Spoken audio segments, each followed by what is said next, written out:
Welcome to the Season 1 finale of 14er Days.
Alright guys, that was Long's Peak, the season finale of season 1, 14er days.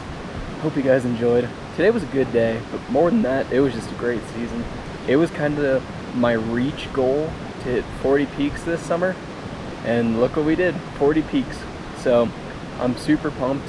We knocked out a lot of the far ones, the kind of boring ones, got all the class 1s done, a lot of class 2s, but then we also spiced it up with some class 3s and the class 4 El Diente to Mount Wilson Traverse. So I want to give some shout outs to lots of people. First, I want to give a shout out to the virtual Sherpa.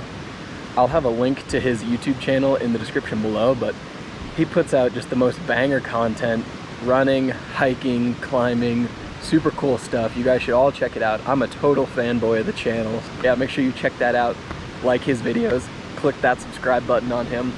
I want to give a shout out to my friend Josh for letting me stay at his house when I ran pikes. And then I want to thank all the special guests that we had on this season.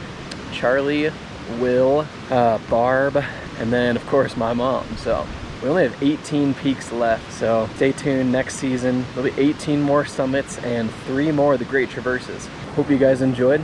We'll see you guys in like 8 months for more 14er days, and stay tuned. Bridger days, Big Sky days, Backcountry days, just right around the corner. Please do not hit that subscribe button, do not hit that notification bell, you better not comment, and please dislike. But with that, we're gonna throw it over to the post-season interview.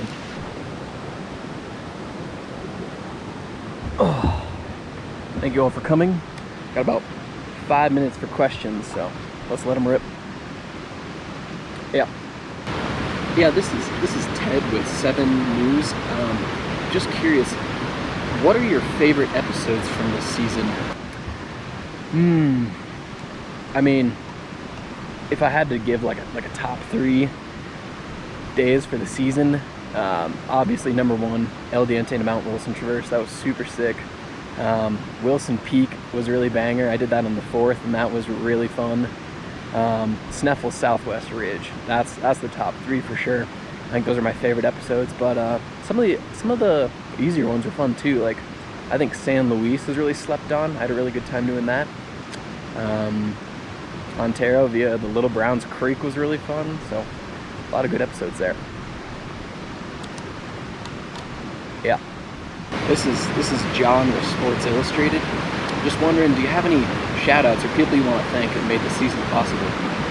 I already gave a shout-outs to a bunch of people, but I would also like to thank our sponsors, Brooks Running, Lululemon, Noon, Johnson & Johnson, Neutrogena, and Play School. So, yeah, this all couldn't have been possible without them. Yeah. This is Frank. I'm here on behalf of Johnson & Johnson, and I'm just curious, what was the hardest day that you had this season? Great question. Physically, the most taxing for sure was Pikes Peak. That was a grind. The hardest in terms of like difficulty, obviously, was El Diente to Mount Wilson Traverse. I would say the day that was the biggest slog, like the day that I really didn't want to be hiking, probably Harvard and Columbia. That was kind of a suffer fest, but we got that one in. Yeah. What up? This is Brad with the Frat Bros, and I'm just curious, do you have a favorite mountain range since you've tapped into all of them? Good question. I think the San Juans. The rock quality there definitely is not the best, but absolutely gorgeous. If I had to say, probably the Tabeguache range is my least favorite. Most of the peaks in there are like class 2 and kind of long, but yeah.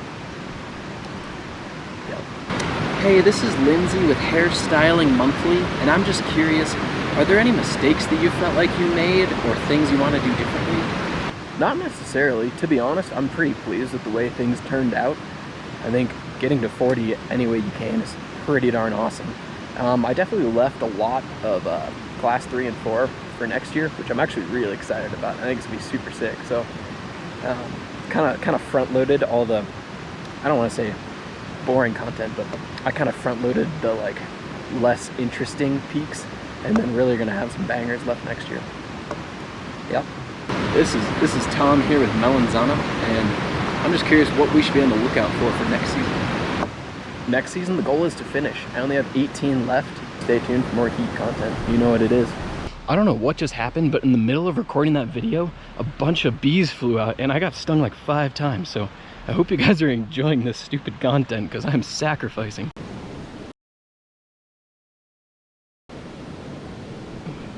We're gonna take the last 2 from over here so I don't get stung by any more bees. Yep.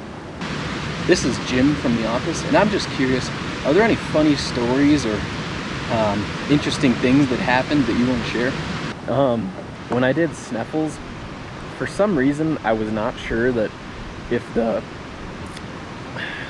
gully before the V-notch was gonna be dry, and so I brought an ice axe and crampons, and when I was on the Blue Lakes Pass, I met some out-of-towners that were so confused. They were like, what is that thing on your backpack? And I had to explain to them that it was an ice axe, and they were just like, what is that for?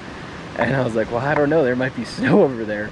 And sure enough, I go up and summit and come down and it's dry as a bone. It's probably been snow-free for like 3 weeks. I'm like, well, whoops. So definitely a little over-prepared sometimes. Every single hike I go on, I seem to bring too much food, too much clothing, but I guess it's better to be over-prepared than under-prepared. And yeah, we'll do one more. This is Stanley from the office, and I'm honored to have the last question of the interview. I'm just curious, are there any lessons that you learned this season that you'd like to pass on or maybe remember for next year? Yep, fitting end. Like I said, you want to pack in case of, something goes wrong, but you definitely don't need to pack for like the zombie apocalypse. Make sure you're prepared, but you don't need to be over-prepared. Yeah. No, I'd say that's a good lesson to pass on that I learned this year for sure. Well, yeah, thank you guys for coming. Appreciate it.